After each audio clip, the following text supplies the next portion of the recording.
At the lens. Hey everybody, thanks for joining us as scheduled, I believe. Well, a minute into almost. It, but almost. Little technical difficulties as always with these type of things, but thanks for joining us. This is a Fireside Chat with Ignium. I'm Kevin Murcko. I'm co-founder of Ignium and also CEO of CoinMetro, joined by Reimo Hammerberg, who is the CEO of Ignium and also the co-founder. So we're going to jump right into it because we don't have a lot of time. Reimo's going to go ahead and give us a quick presentation of what's been going on at Ignium over the past months to get everybody caught up to speed. Then we're going to jump into a fireside chat and open up questions to everybody that's watching. So I'm going to pass over the mic to Reimo, and we're going to get this presentation underway. Very good. Thanks, Kevin. So hi, everyone, and let's get started. So there are really three things that I would like to discuss today, and let's get straight into this. First, I'd like to discuss what have we been doing over the last 3 months since we completed the fundraising, or pretty much 3 months. So we have onboarded 3 new issuers, and we are in the process of onboarding 3 to 5 more companies issuing assets in Ignium. They're coming from Estonia, both and from Latvia. Also, we are about to start collaboration with a new crowdfunding company from Latvia, which is again proving the case of Ignium being the open global infrastructure where other platforms and market participants can really join to. And for us, it would mean, of course, more issuers, more transactions, more assets. We have continued with recruiting and completing our team. So since we last spoke or last communicated, we have recruited 3 more engineers and a social media manager, Ilya, who has been organizing this event as well. So with that, our product team is pretty much complete. And of course, we have been relentlessly continuing to work deliver our mission. And the mission is to give capital markets back to the companies. So this is our team of missionaries after all those recruits. So you'll see, aside from myself, Kevin and Normunds, who have been introduced to you earlier already, we have Yaroslav, Russian living in Estonia, Dimitris, Latvian living in Estonia. We have Ignium Q A, he's Estonian, Sergey, Belarusian, living in Estonia, Martin Jäger, backend, Estonian, Yevgenia, taking care of our operations, she's Estonian, Ilya from Ukraine, Dimitri, Russian, living in Estonia, and another Dimitri, Dima. As you can see, we are really rich with Dimas. So Dima, the designer, is also Russian, living in Estonia already for several years. So this is who we are. So going further to our mission. So the 64 million SMEs with the unmet funding need, they still need our help. And you have seen that slide. So this is how we promised, really, how we aim to resolve that problem. So the big, context out there is that there are those small and medium-sized companies, and they do have this unmet funding need, and this market is huge, and they don't have enough investors. But at the same time, each of them has thousands or even tens of thousands of customers. And at the same time, those customers, they are all investors in some of the asset classes. So they invest in public equity, they invest in crypto, they invest in Forex, they invest in crowdfunding, et cetera, et cetera. So why not could they invest in the same companies which they actually like and the products of which they like? Hence, kind of they perceive the risk is smaller, and therefore also the funding could be more accessible for those companies, and therefore also the funding cost could be lower. So what is missing there, as we have explained our vision earlier, is a global market enabling that to happen. So that is all still the same, right? The SMEs are still there. The funding pain hasn't gone away. The customers are still there, still investing in all those different asset classes. And we have built our global decentralized infrastructure, to which CoinMetro is attached fund-wise from Estonia, now Apertum from Latvia. So the question really what has been, bugging with us, or what we have been working so heavily, is how exactly do we create that market? So yes, we have the infrastructure. Yes, we have the companies already onboarded, but how exactly do we connect to this, huge market out there, millions and millions, tens of millions of SMEs? So this is how we have, resolved we will tackle that. So we enable companies to effectively plug the Ignium infrastructure into their social media, into their Facebook, into their Instagram, into their website for that purpose. Simply plug in Ignium infrastructure into their website and raise money through their website. And this is their phase one community-based investor market. That's how we create the investor markets. We turn the customers that the companies have into investors. And you have heard that story before. But what is new about this currently, and what is the new development, is that the engagement happens through the social media directly by the same SME. So what does that mean? That is really truly decentralized and disintermediated solution. So there is nobody in between, just the infrastructure and just the customer-facing social media and website. Right. And the same way as the fundraising happens, the fundraising company effectively, putting up its announcement, I need some money from my customers, those thousands or tens of thousands followers in social media, or the shoppers for that matter in their website. They are coming along, they see the invitation, they click on it and they invest. So the funding round closes, but the door or window for that matter still remains open. Which means that a secondary market would be happening through the same door. Simply then there will be invitation to buy. So as such, though it hasn't been really done through the social media before like that, but community-based funding is nothing new, right? And crowdfunding kind of tackles the same thing. But even the Estonian, most famous unicorn, now decacorn, Wise also uses the same methodology, inviting their own customers to invest in secondary market. So that's what we are enabling here to happen on a scalable basis. That's what we do. Kind of taking the infrastructure, plugging to your Facebook or Instagram and or website, and simply run it on that basis. What does it give to us as a marketplace?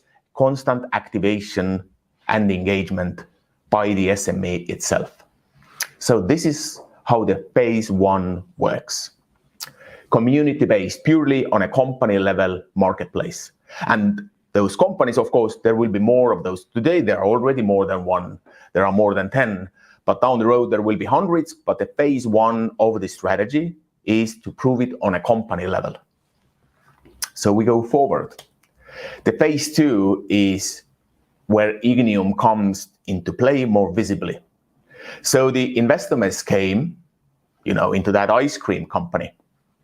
And now they are with Ignium, but still a community-based funding.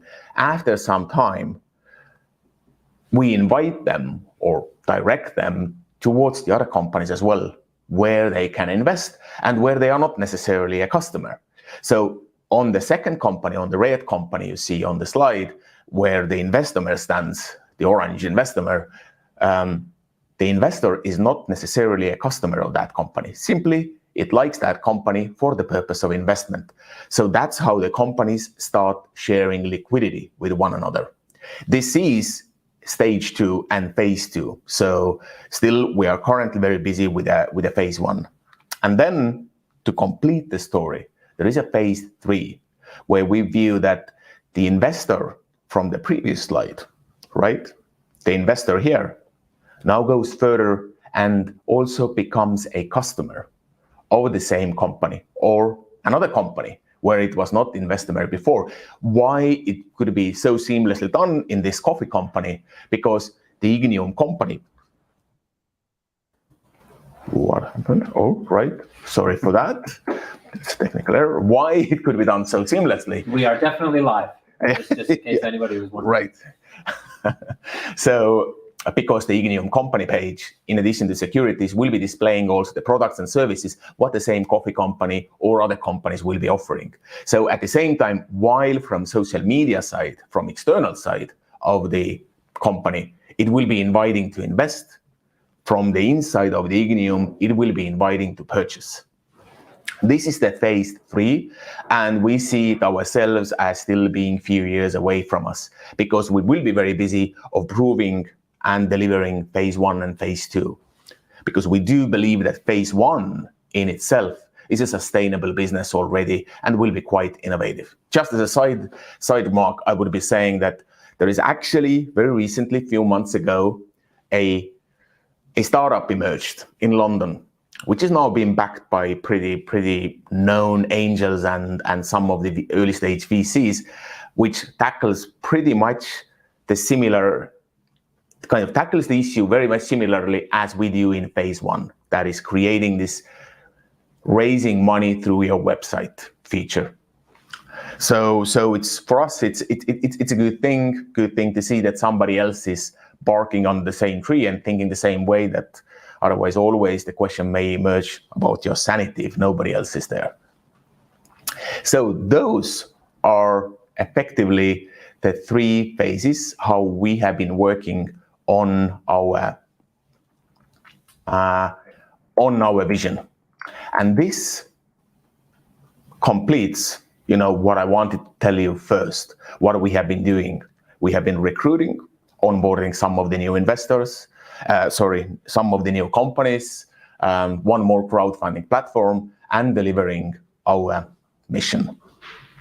Second, I wanted to discuss to you what we are going to do for the next few months. So mostly, and by far the most importantly, we were busy with validating the new type of the market for creating, investors. And we will be focusing on phase 1 mostly. And we will be doing that by running series of real life experiments on the companies. And for that matter, our goal is to get 10 to 15 small and medium-sized companies who would be early adopters for this specific type of market, raising money and running secondary market through your own website and social media. And at this point of time, we will take SMEs from Estonia only. So this is what we will be focused on very much with the entire team for the coming months. And of course, we will be continuing to collaborate with the crowdfunding platforms who we already have, CoinMetro, Fundwise, Apertum very soon, and onboarding companies from them as well. But the huge market, what we are tackling down the road, we see this is what we need to really deliver in next 3 months. So who are those SMEs who we can help with our new type of market the most? So those companies are small companies, often micro companies, having 1 to 10 employees. They are retail facing. They are selling products directly to retail customers. They have been in business for a few years and actually have customers in thousands often, or sometimes even tens of thousands of customers. Company has actively managed community and does it through social media or otherwise. But the point is the community is activated. And once the community is activated, they actually have real customers. The customers know the product. Then this community is ready to invest. And we have seen it, ad hoc basis here and there. But, then it creates the foundation of this investor market to come up and flourish. And it helps, in addition, if the company sells its products and services directly to the customers via its website. So effectively the business model, what is called direct to customers or D2C. So effectively no intermediaries. So cutting off all the retail chains and everybody. So this is often the challenge for the small and medium-sized companies, because in addition to having trouble in having access to money or capital, they also have a challenge of how do they retain their customers? How do they keep the customer loyalty? Because once you start selling and marketing through digital means, the major challenge becomes how do you retain your customers, because the race is really for who does the marketing the most. And of course, the bigger companies, they have thousands of times of bigger marketing budgets. So small companies kind of stand no chance. But this could be something for them. They engage the financial instruments to increase the customer loyalty and retention. So those are the customers who we can help the most. So this is really for second what we want to do in the coming months. Really validate those new business models, and especially on phase 1, get 10 to 15 kind of early adopting customers for those purposes, with whom do fine tune the product and test it out. And third, there was also a third thing which I said. What is you all, dear users and investors who have, you have had faith in Ignium and invested in us.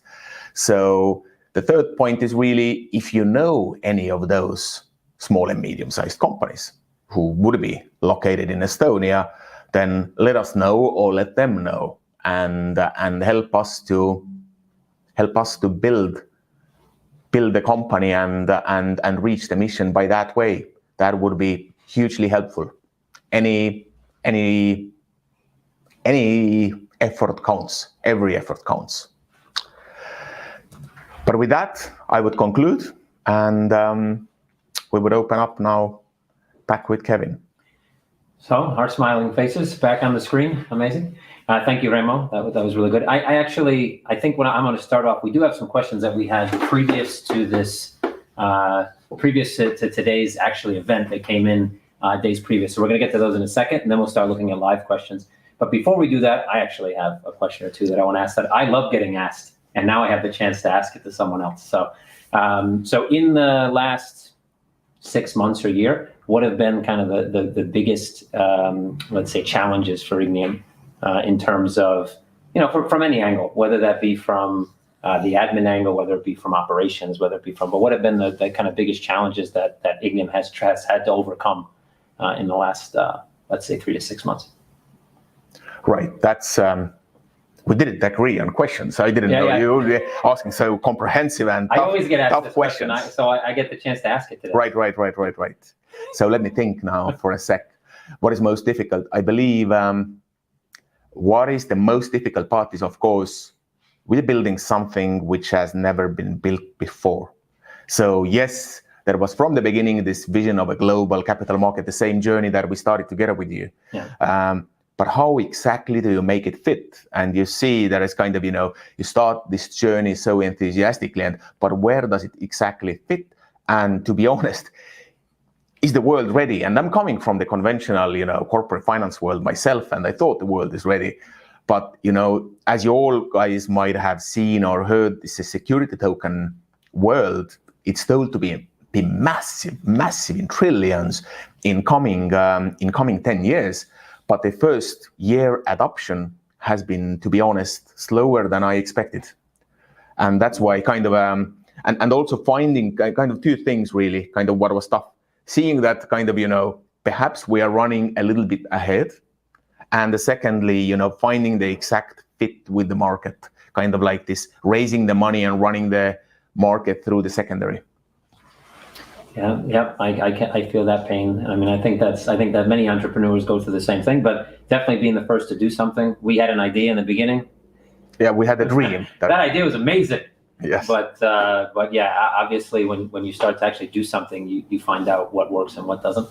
So amazing answer. Thank you, Reimo. We actually have a lot of questions that came in. So rather than me asking unscripted questions, I'm going to go ahead and first tackle a few questions that came in before we actually had the event. So we asked people to send in questions. I have 3 questions here. We're going to rifle through those, and then we'll jump onto the live questions. So first question is, what are the benefits of being an Ignium shareholder? And they have an example of dividends, voting, meetings, reports, etc. Very good. Good question. The benefit, of course, let me divide it. It's kind of a question is also structured in a very kind of, I would say prudent way. It tackles both the financial benefits and the kind of a governance benefits. So the financial benefits, dividends, as we are early stage startup, technology startup, dividends are not the ones that we are going to promise for the years to come. It's still potentially, or what we all are, why we all have been betting our lives into this company is still the capital gain. Whatever we make, we reinvest. Whatever we make, we reinvest. And we see that we will be needing more money very soon. And that's why we will be going to the next funding round early next year. But answering this kind of it's still the capital gain, what we all are hoping, myself including, Kevin included. And secondly, of course, as shareholders, you are rightful shareholders. You will have all the benefits of the shareholders. So you have a right to ask questions, vote on the shareholders meetings and get the benefit of the information.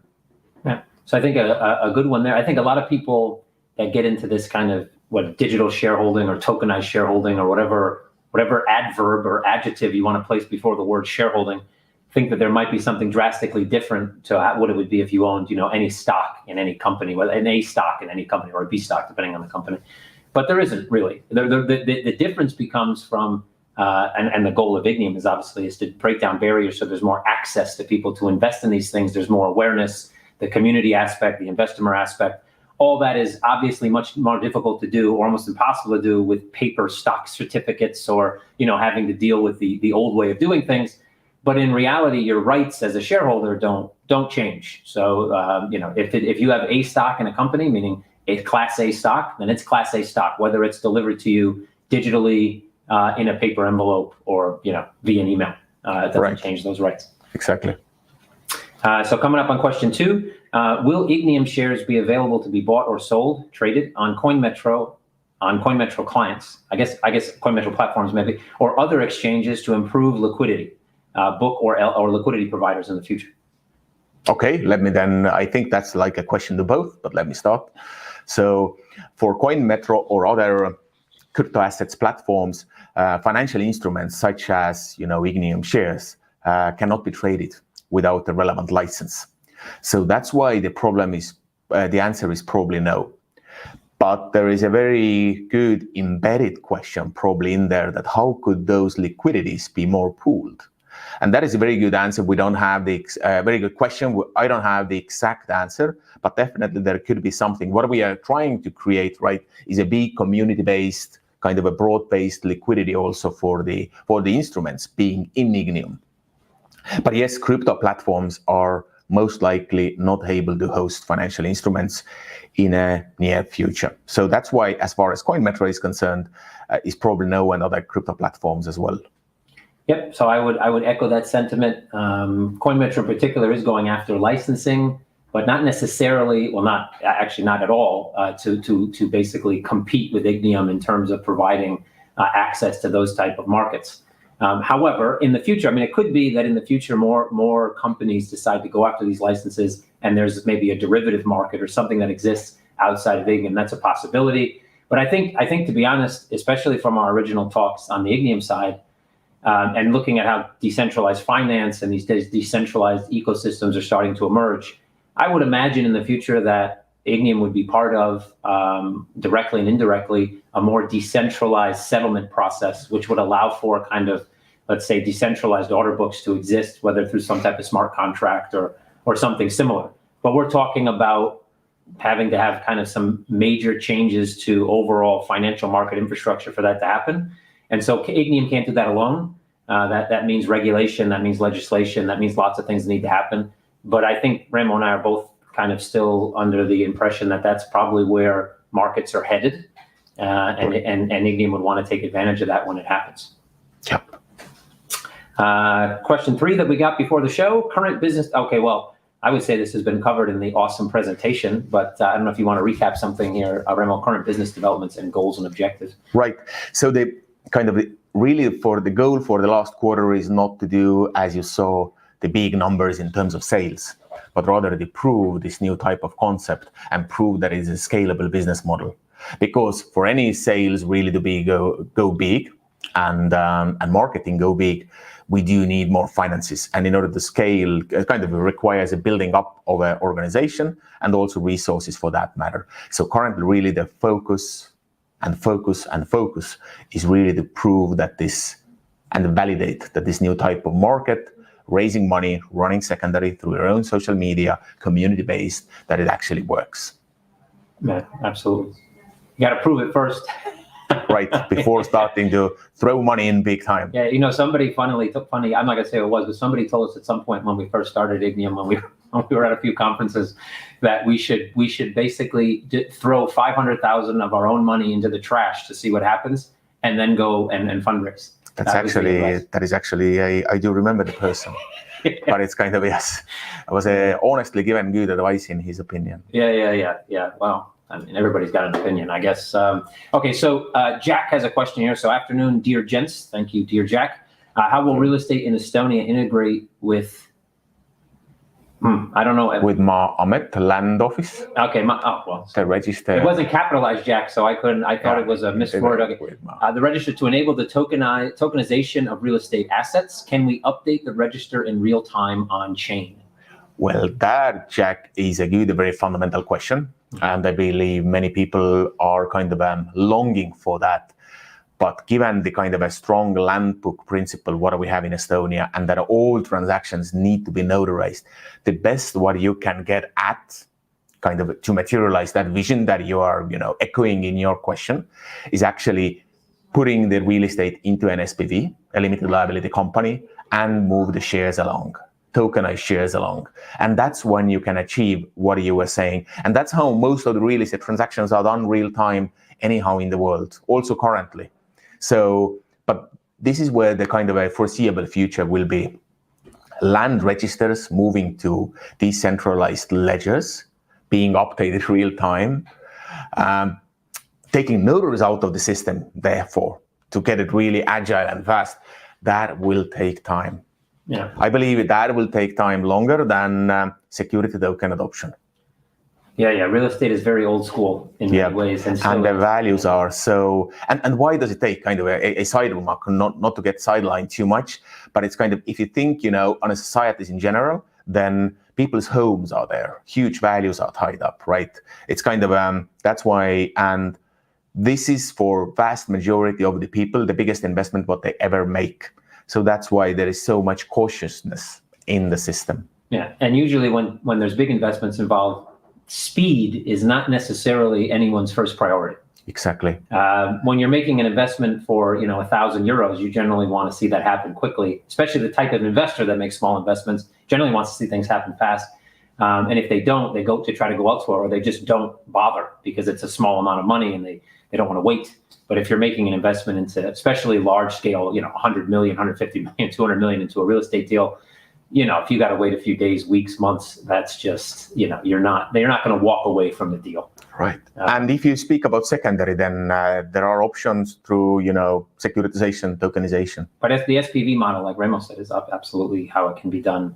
It's a little bit ad hoc, but it works, and it's been working for a long time. And with the addition of something like Ignium that can digitize the process even more, just makes it more streamlined, like baby steps. A lot of times in finance, you got to take baby steps. If you try to go too fast, you either are too soon, which is just as bad as being too late to the party. Right.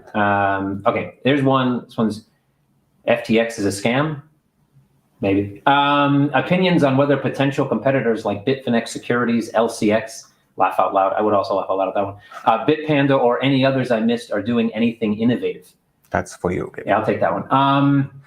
As far as like competition to Ignium, I haven't heard a thing, to be honest. And I think that's for a few reasons. One, most of those companies you mentioned, Bitfinex, LCX, laugh out loud, Bitpanda, or any others, actually are looking at places they can make the most money the quickest way possible. So when it comes to options and futures for crypto assets, they're all over that. Unlicensed, actually, all of them to do it, but they still do it. But they're all over that because that's quick money for them, and it's easy money for them. Trying to compete with Ignium, for one, is way out of their scope, I believe. It's not even within, I think, something that they're looking at. Second, it's not going to be fast money. And maybe in a few years when Ignium is 100 times bigger than it is now, that's going to spark some fire under some of these companies to try and compete. But I honestly think most of these guys you mentioned won't even be here in that time period. Bitpanda will probably still be around. Bitpanda is probably the only one on the list actually that may at some point, maybe it becomes a partner in Ignium. I mean, I think Ignium's building infrastructure for the most part. Yes, they do have, there is front end activity, but it still is infrastructure, which means other people can connect to it. And I think that's probably more the future of what you would see rather than all these different companies trying to create a front end and a back end to compete against the likes of Ignium and other companies doing the same thing or similar things. Right. Can you tell a little about your backgrounds and how you got together on this project? Well, yep. My background is, real quick about last, 25, 30 years of my life in 1 minute is I started off really when I was 20 as an entrepreneur. Nobody called it a startup back then. It was just, we had our own company, but also technology related, but it was, kind of a metal and iron. We were building or aiming to build a new type of equipment for the rail car terminals to unload faster heavy oil products. So that kind of, had a rough time, kind of sold few items, actually submitted even for the patents, kind of did it all for our own money, no ecosystem, but in the end landed pretty hard straight with our faces to the asphalt. So it took some time to pick our pieces up. And that's how I ended up actually in a law school. So I went to law school simply to pay the personal debts that I had taken in the course, right? So, but, became a lawyer, went to work for a leading law firm, didn't do too bad, became a partner pretty soon, was last 15 years or close to 15 years ahead of capital markets and financial services division or working group of the largest law firm here in the Baltic States and Belarus. So that's now, and that kind of effectively led me to both, to Ignium idea, because it's a financial service infrastructure, and to Kevin, who used to be my good client. Still a good person, just no longer a client. Yes. My background. So I have a lot to unwrap, but let's say I was definitely an entrepreneur from a young age. 12. I tried everything under the sun. I was ambitious. I wanted to, make money. I definitely wanted to move out of my parents' house, even at 12. Couldn't do it till I was 17, but I tried. And then from there, my foray into crypto really comes from FX. So I was in the Forex business, foreign exchange, did everything imaginable in the FX industry, from trying to learn how to trade to losing lots of money, definitely falling with my face on the asphalt more than once, for sure, like most people do when they try to do something new, or especially trading, because people think it's easy and anybody can do it. Then they figure that, then they quickly realize that that's not true. And then, finally kind of finding my way, eventually opening up a regulated FX broker. And that led me into crypto. From a personal side, I think a couple months after the Bitcoin white paper came out, somebody sent it to me, I read it. Actually, the first thing I thought about was securities markets, because having traded in different markets, FX is pretty easy to trade. At that time, it was already electronic. And, wherever you were in the world, it was pretty simplistic to be able to get involved in FX. But if you try to get involved in equities or bonds in specific countries or any type of real, let's say, more traditional assets, not easy. And T1, T2, T3, whatever. Sometimes it took weeks to settle a transaction. So and that led me down the path, and then CoinMetro, and then we needed some legal help here in Estonia, and we talked to a bunch of law firms, and Reimo seemed to know what he was talking about. So he knew what he was talking about. He seemed at first, then I figured out that he knew what he was talking about.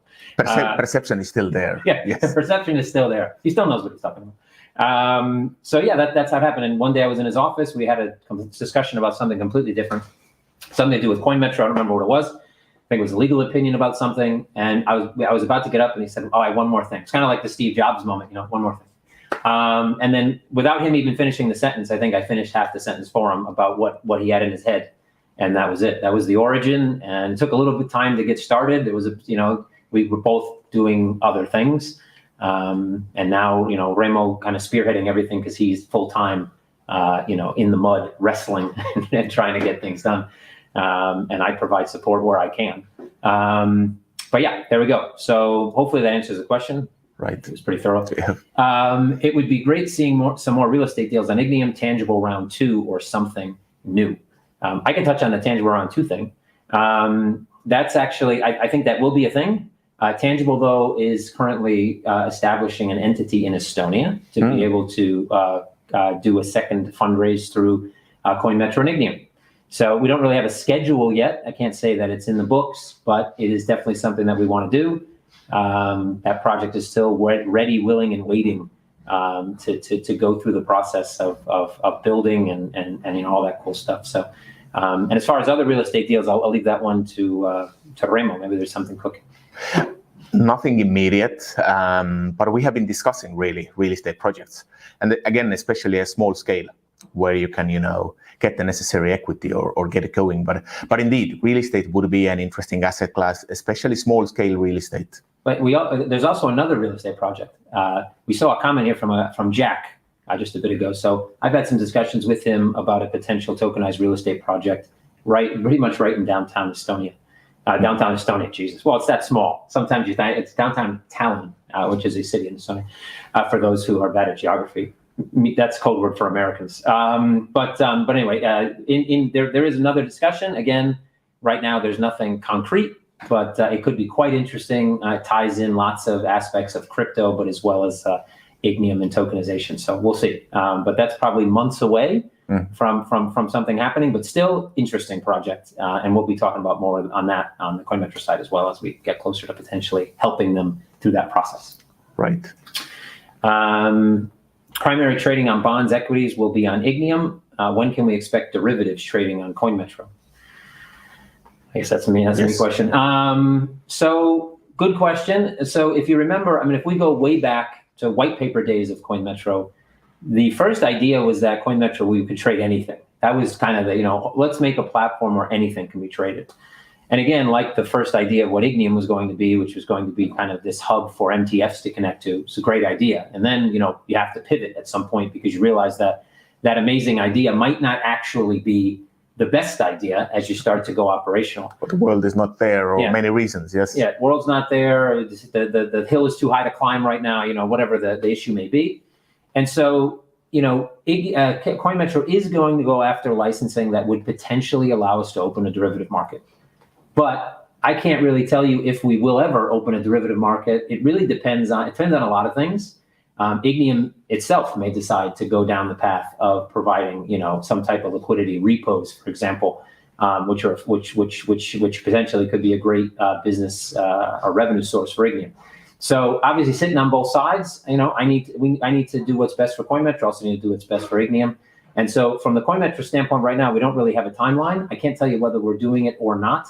It is something that we may potentially do, but right now there's no real concrete answer to give. And the only reason for that is I don't know what the market's going to look like by the time we have the licensing that would allow us to even potentially go down that road. It's more than a year away. So, we can answer that question again in another AMA, maybe, a year from now. And, once we get there. So we'll see. It's not really an answer to your question, but at least it's some additional information. Yeah. What are the benefits of being an? I think we already answered that. We got it. We got that one already. Are the current shareholders able to increase shares whenever we, want at the current market valuation? Currently, the main source for increasing your shareholding is, of course, secondary market. The next point really comes up in the next funding round. We hope, though, for the benefit of all the current shareholders, that the valuation will be higher than already. But let's see. Of course, we are working hard every day towards that. But currently, of course, it is the current marketplace where to acquire bits and pieces. When I last checked, there was some interest. Yeah. So you just log into the market on your Ignium account. You can definitely see if there's availability. And it may be at current, it depends on what the market wants. Whatever the seller's looking for is what you're going to pay. Or you may get a bargain. Yeah, you may get a bargain. You may be able to negotiate, but that's how markets work. I think there is some availability. That's for sure, but not unlimited availability. Okay, let's see. Nice to see you both on an AMA again. Thank you, Jens. Likewise. Nice to be here. I'm kind of hiding behind this thing now. In addition to launching projects for funding on CoinMetro, how does the future collaboration look between the two companies? referring to CoinMetro and Ignium, I guess. Yes. Well, that's actually a very good question. Let's see. The potential, what we have been discussing here is the liquidity provision from CoinMetro side and the derivatives market, which somebody was mentioning there earlier on already. This is the one thing that we have been discussing. But other than that, it's really Ignium is more for the, it's the SME marketplace. And for going further, it's kind of we don't see ourselves going with Ignium into high frequency trading or anything like that. Kind of still rather going deeper when we move further down the road is deeper for SME needs. That is, those SMEs, when you tackle the equity problem, that is the beginning. Next, the huge, immense market opportunity is actually SME credit. Because the SMEs, especially micro and small companies, they are the most underserved corporate client group out there. And they are in big numbers. So we have huge opportunity to serve them with different products. But high frequency trading or something what CoinMetro is after, kind of this banking type of thing, the personal banking, high frequency, high liquidity. I see maybe the liquidity providing could be there. Yeah. Is one thing that we have been kind of chatting with Kevin about. So yeah, that's definitely the main reason to offer the derivatives. One, it's a revenue stream for CoinMetro, obviously, but two is because one, our shares will eventually trade on Ignium, and thus CoinMetro. I would love to have CoinMetro shares and Ignium shares to have more liquidity, so that we can service those investors better, and every other SME that may exist on the platform. Obviously, having more liquidity is not a bad thing. But again, I can't put a date on that yet because obviously there's a lot that needs to be done. It's a goal right now. Goals sometimes change, but it is a goal right now. I think there could be other things. I mean, Reimo talked about SME credit. And I think, CoinMetro going down this kind of rabbit hole of passive income and lending, and that's in the crypto market. But there may be at some point, Ignium looks to have people that can support different lending pools or liquidity pools for lending. And that could be something that we work. I think the point is that as Ignium and CoinMetro grow, we might, in a year from now, if we hold another one of these, we might have two different companies. Ignium might be doing different things. CoinMetro could be doing different things, probably will be on both sides. We'll be doing some of the same, something different. And there's probably going to be some crossover at some point. And when there is, obviously we're going to discuss it and see, what we can do together. So I don't think the partnership will be limited to, kind of one thing, but I don't know what those things are yet. But since both companies, while are doing very, very different things, we're still in capital markets. We're still trying to attract some of the same type of customers, even though for different things, for different services. So there's going to be overlap for sure. Right, and Ignium views always the main investor side, by definition, to be the retail. Yeah. So same here, yeah. CoinMetro's customer base is retail, so there can definitely be some cross offering of products, but I think Kevin was putting it very nicely in terms of we honestly don't know today. Yeah. But we're open to obviously doing more things. Right. For sure. But kind of keeping the eyes on the ball at the same time. Nice to dream, but important to keep the eyes on the ball. Yeah. Make sure in between dreaming that you're actually getting something done. That's always a good thing. Any plans in ETA to allow users to transfer funds directly between Ignium and CoinMetro? So I can tackle half of that, I guess, or maybe both sides of it, I guess. So there. Via when you contact support on CoinMetro, you can from CoinMetro or contact support even on Ignium as well. That we do have a facility. It's manual right now to move funds between CoinMetro and Ignium. I don't think we necessarily have the same functionality to go from Ignium back to CoinMetro. I think there is a bit of a CoinMetro has a company now that is a EMI, electronic money institution. Yeah, issuer, electronic money issuer. What does EMI stand for, Reimo? Institution, isn't it? EMI. Yeah, EMI, yeah. Electronic money institution or issuer?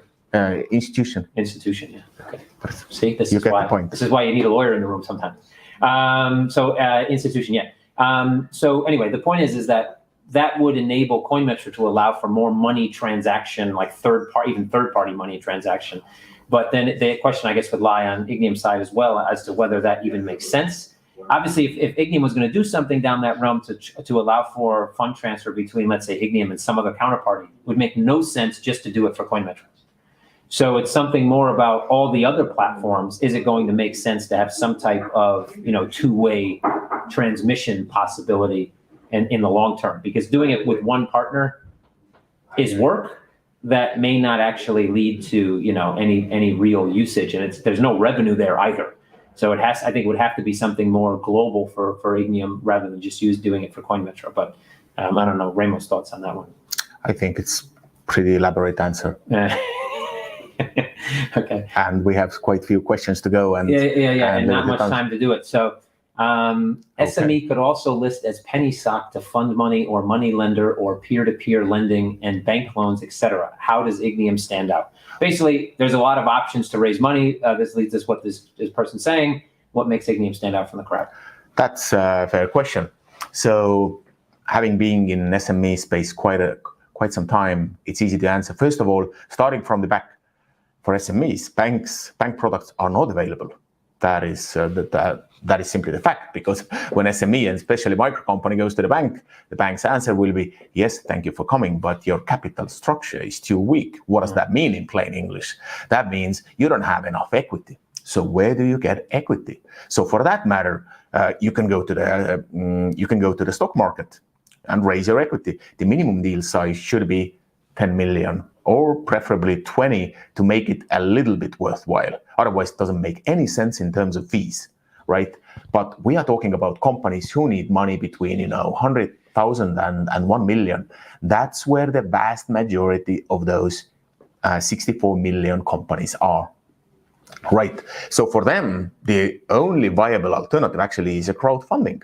Right? Crowdfunding is a nice thing, and they have done many beautiful things in the world, and many companies have been born because of the crowdfunding. The only thing with the crowdfunding is, though, it's very expensive. Companies suck it up because it's simply so much needed, right? The pain is so big, but to pay 7% for the money, all costs included, maybe sometimes more, is huge. That's why in Ignium we say it's actually, you have the customers raise the money from them, and with no transaction fees effectively. And so that's why I say it's kind of there are peer-to-peer markets, but they're all for, crowd lending, peer-to-peer lending. So the crowdfunding really for equity purposes is the only solution, because yes, there are private equity funds with the minimum ticket sizes, starting from millions. No way the company can really need that. And they are looking for the scalable growth companies, already buyout funds. VCs are there for smaller tickets, angels as well, but they look for the tech companies. Out of those 64 millions, 1% or less are actually far less actually, are those tech companies that the VCs and the angels are after. So kind of summarizing that short elaboration into one sentence is SMEs, regular SMEs, the products and services that we consume with you on a daily basis, they are stuck. And that's what we are here to change. Yeah. And penny stocks, traditionally speaking, you don't raise money when you list yourself on an alternative market. Really, you're listing only to get liquidity for existing shareholders. But even then, the deal size cannot be 100K. Yeah. Even then, the deal size is going to be larger. But still, you don't hear of companies raising money through. They usually do that for exposure and secondary market on penny stocks is nonsense anyway. It's like 2K a day, 3K a day for most companies, volume wise. So not really an option. But good question though. I'm sure many people have that question on their minds. Very professional. Can you update us on your financial position? What's your monthly cash burn rate at the moment, and when do you think future funding will be required? I think you touched a bit on future funding. Right. The cash burn rate is together with the most recent recruits, we are a little less than 70K a month. So we have a decent runway ahead of us, but we have to start fundraising first quarter next year, presuming that it will also take some time, going through the VCs and angels. Yeah, absolutely. Fundraising is always fun. Right. That's what we have to do. Yeah, absolutely. Well, I think all companies. When you're a tech company, no matter how you grow, where you're always raising money. Right. That's just how the game works. And the simply kind of where we want to be by that time is really say we are ready to thinking about scaling, right? That the fit at certain level has been proved. That's why we are so overly committed and focused on this one thing only at the time. Absolutely. So yeah, I think Ignium has done the right thing in kind of building out a solid dev team, and then kind of it's not now starting, I guess, slowly to build out operations as operations expand. Whereas instead of building out, an operations team and then trying to scramble to find devs to actually build the product that needs to be built, so that operations has something to do. So definitely went the right way, and I would say that burn rate is good management. That's a pretty under 100K for the current size of the team and speed at which product is being pushed out. I think is a pretty good job. And just maybe to kind of elaborate on the team and the burn rate is that it's, yes, we have been working hard to get a good talent of product people in, but also, yes, we are ample with equity distributions to our team members. So not everybody is asking the absolutely top hero, and also, believing in our mission. Which is important, absolutely.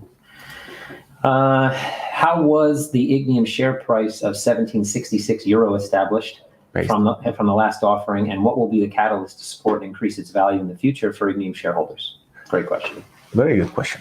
So it's actually a very simple math, and there are a few rules of thumb to keep in mind when the early stage company valuation is established. My own friends, from corporate world often are asking, how do you determine that valuation? I said, actually, it's usually the function of two things. It's how much money we need at this stage, and that founders and the existing investors should not dilute more than 10-15% in a given round. Because oftentimes, otherwise, those who put in the biggest effort, that's kind of the, how to say, acknowledged truth in the industry of technology companies, that the founders still should have a skin in the game, or interest in the game for that matter. So that's how we came up with this. The valuation of 20 million was actually a function of intending to raise 2 million. You might have seen it also from the pitch deck, a 10% valuation. Why we settled, it was initially planned, 1 million from public, 1 million from private. So we did a public round, got our nearly 1 million, and we skipped the private because of also getting the recommendation by some of the investors that think maybe you don't need it at this time, and still can build a company to go then be better positioned to go into the next funding round. We appreciate that the runway will be shorter, but then you may be better off. And we took their advice effectively. So that's why this kind of a share price of 20 million kind of divided into the shares. Now, where does the 17.66 awkward number come from? So we actually, the share capital of Ignium is 11,325 euros. So the token of Ignium, or the tradable share unit, is the minimum possible amount, that is 1 euro cent. So when you now multiply the same 11,325 with 100, get the sum, and then divide 20 million with that number, then you get exactly 17.66. So effectively, it's a 20 million valuation divided with the capital. And then we have a catalyst to support and increase its value in the future. Right. The second part is, of course, that's the proving the product market fit for this new kind of investor market, raising money without intermediaries. Because crowdfunding is still an intermediary. Raising money without them, could be a game changer totally. If we can prove that it works on 10 to 15 companies, that will grow the value. Absolutely. And just because I think that question, I believe SW comes from maybe the CoinMetro group, but even if you don't, if you're listening, when we raised money for CoinMetro, we did a bond.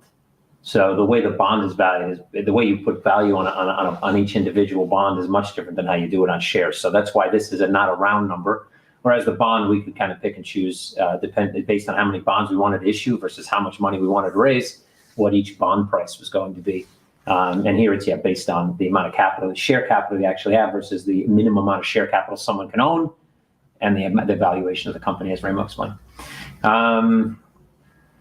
if Ignium wanted to expand to China in the future, it would be copied very easily, and they even won't allow it to enter. How could Ignium tackle this? Well, the way we tackle that, it's a great, ambitious question. And the way we tackle that is in the beginning, we need to establish ourselves in Europe. So our plan is actually, after this first phase, we need to tackle some of the big European markets. We have been looking at Germany. Germany is the SME country. And it has 80 million of population, lots of wealth, lots of investing culture, and huge pain as far as the financial services infrastructure is concerned. So it could be a really nice opportunity to prove it there in Europe. And of course, with the other eye, we are keeping our look on US, because US, yes, it's an extremely challenging market, but once you're in Europe, though, you have 27 different markets. I mean, in terms of regulation, you have different markets. Even though regardless of this EU federation like approach, then US is a kind of a much more one coherent market. So that's it's not really circumventing the answer, but China is not at our radar in the first or second phase. Yeah, and I think just on a broader level, let's assume Ignium wanted to move into China tomorrow and had a plan to do so. If you're going to stop doing something because of fear somebody may copy what you're doing, then you probably shouldn't be doing any business, because as soon as you do something that clicks, others are going to copy it.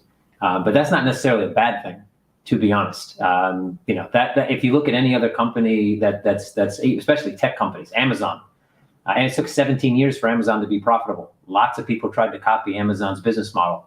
Yeah, well, Jeff Bezos is now laughing all the way to the bank on that one, because people copying your business model just expands the understanding of what your business is, and if your business is, fundamentally better than the ones who copy you, then you're going to do well. So, but yeah, China. I think for most financial companies, unless they're based in China when they start, China is never phase 1, 2, or 3. Usually, it's obviously a massive market and it's growing, but it has lots of intricacies. And that market, that market entrance needs to be prepared very carefully, like any. But I can envisage pretty much how I would tackle an European market and how I would staff the team. Chinese market would need to be really carefully prepared, having, of course, local team members, kind of, et cetera, et cetera, et cetera. So it's a big strategic move. Yeah. Something for phase 12. Yeah. Yes. Well, would Ignium be listed in NASDAQ, or Ignium would become the next NASDAQ? Well, another great question. So listed in NASDAQ, we don't see it happening at the moment. You never know, of course. But in terms of, yes, we ourselves see as a competing infrastructure and competing marketplace for that matter. Yeah. So absolutely. Remember that NASDAQ, though, is a tech company at its core. It's not the market. Their market is actually a showcase of their tech. Yes. So, based on the difficulties you are currently facing to establish yourself in the SME marketplace, so slower than you believed, what is your outlook that Ignium will survive and be ultimately successful? Our outlook still remains positive. That's why we are here, because we have a choice, right? Slower than we initially believed, indeed. Simply the execution of the mission on the solution level, there has been a tweak, right? We think we have found a smarter way, right? So we have stopped. We are not effectively doing any marketing expenses as we forecasted. Actually, in the middle of the year, instead of that, we are paused, doing it quite minimalistically, and at the same time trying to prove this new type of market that it works. So in this sense, that it will survive and be ultimately successful, well, guys, we'll see it very soon. Yeah. We remain faithful. Yeah. I think, that's a great question, because it puts people on the spot, right? And it's easy and hard to answer at the same time, because the easy answer is, well, I'm doing it. So obviously, I think it's going to be who would waste their time and effort, at least, an honest person who's wasting their time and effort to do something that they ultimately feel is not going to be successful. The other side of that, I would say, is just perseverance. So I think when you invest in a company, you invest in the team, and really it's about it's the team, is the person at the helm, is that person passionate enough and knowledgeable enough, and are they a quitter? That's the question I ask myself before I invest in anything. And then secondary questions obviously follow, which a lot of you guys have asked some great questions, which I would ask as well. But having known Reimo for like 2 or 3 years now, I think he checks all those boxes. So obviously we both invested our own money to get the thing started. Reimo's investing massive amounts of time and effort at this point, making sure that things go the right way. And that's the mark of, obviously things can happen in a business, that's for sure. But without that, no matter how good the market's fit works, the business isn't going to succeed. Right, and it's it's a great question in this sense. Recently, we had the privilege in Estonia in one conference having the Estonian unicorns or on stage at the same time. Wise, Bolt, who was told, it's no way you will make it after Uber. Now this company is worth close to 5 billion, right, and et cetera. So all those guys said at times, on the first years, not making way too little money, burning money like hell. They were 2 weeks away from bankruptcy effectively. Yeah. Yet you believe, and you push forward, and you go being driven by the mission. And the guys have, they have all pulled it together. So there is, no certainty. When you want to have certainty, then should be invested in maybe Apple shares or government bonds. Yeah. Even then, I'm sure all these companies, no company is an overnight success. So if you knew the whole story behind every company you think kind of came out of nowhere and took over the world, you'd be surprised. Riddled with the kind of path looks like this, and eventually takes off. So I'm sure it was the same for Uber, to be honest. Should we go for the last questions? Looking at 1 hour is already there. Yeah. Let's see. Let's take 5 more minutes. I think we can potentially. Let's see. Some of these are. So this is a quick one. Do you remember the name of the company in London that you talked about that's doing something similar to phase 1? Yes. Continuous with a K. Continuous with a K. Sounds like they're Polish. Well, actually, the C name was taken. Continuous. And actually, it's actually came to me pretty funnily because one of my own, I dare to say, mentors or advisors who agreed to serve also in Ignium advisory board, a very, very established and experienced tech entrepreneur and board member in tech sector in Finland and Nordics. And he actually was asked by them to join their board as independent board member. So he directed me to them. Then I looked up at their team, and one of the co-founders is one of my former employees from the law firm. Used to be working in my team. So I called her up. So she used to work in my team, went to Cambridge, stayed in London, got married in London, used to work for FCA, was setting up a sandbox, and now doing something similar there. Very cool. All right, I'm going to take this next one because I think I can rifle this one off. What is the difference between crowdfunding and peer-to-peer lending in Ignium? Sorry, I didn't find it. I find it quite a similar business model. So crowdfunding, cost of capital is very large, and in this case, you'd be limited to the one crowdfunding platform that you're working with. Peer-to-peer lending is lending, so you're not in crowdfunding. You're receiving that money normally for equity. In peer-to-peer lending, you are having to pay that money back with interest. So not necessarily even close to what Ignium's trying to do in that sense. And Ignium, as Reimo's already explained, I think in one of the last questions that you posted, one, cost of capital is, comparatively speaking to crowdfunding is next to nothing. And secondary market also, which is not normally part of the crowdfunding experience, is also a major difference, meaning that the goal is to build those liquidity pools over time so people can actually transact out and in to shares on the secondary market rather than just having to deal with that crowdfunding initial. I would add actually one element here, but which also reflects or illustrates the very fundamental difference. What is crowdfunding effectively? Those platforms, what they say is, they collect together the investors, the users, they have it then a pool of investors, right? And then they start selling the pool. Effectively, you're coming, the different companies are coming to you as a crowdfunding platform operator. They look at the presentation and then they offer it to their pool of investors. And that's how it works.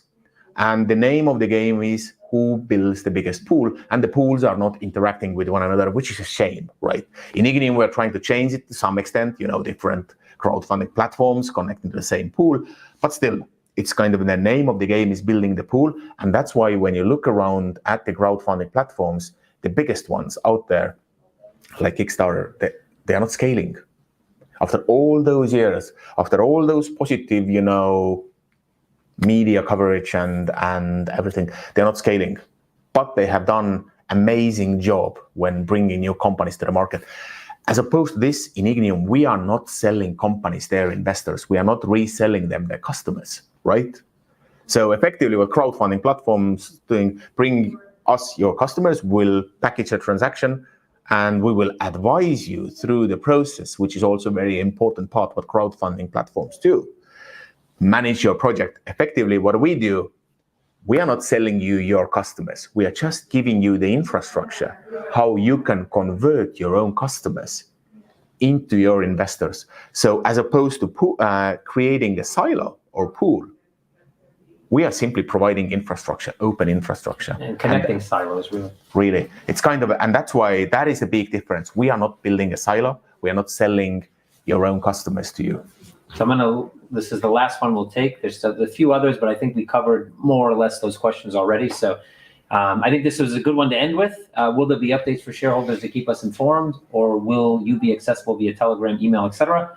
And I had to put this one up there because I pat myself on the back, because Kevin's an anomaly in the world regarding accessibility and transparency. Thank you, SW. This is, by the way, not a relative or my best friend, just so everybody knows. But yeah, so I guess what the plan is for additional updates and how investors or shareholders can actually communicate. So it's a new thing for me as well, to be honest. This is my first time raising money from customers and doing those regular information meetings. So we are planning to do monthly or bi-monthly reviews. Let's see whether it's going to be live. At least they are going to be newsletter type, right, where we're going to be reporting. If those are appreciated, we actually would love to have your feedback on this. If you like to have those in a live fashion like those, we are happy to host, for example, bi-monthly such meetings. Or provide those in written form. So here also Ilya will be sharing a kind of questionnaire afterwards, where it's kind of easy for you to express your opinion. But yes, those are information distributions to shareholders. It's going to be a regular event, of course. Perfect. All right. Well, I'm going to thank everybody. Oh, look, we still have this old question up here. Let's knock this guy out of here. I want to thank everybody for joining, for the great questions. There was a couple up there that nearly stumped both of us. So thanks everybody for joining. Hopefully we will do one of these again in the future at some point, maybe not on a monthly basis, but we'll see. If you guys request it, it's probably going to happen. Then we are happy to do. So thank you, Reimo, for your time. Kevin. You're welcome, Reimo. And that's it. That's the end, guys. See you on the next one. And cheers. Take care. Cheers.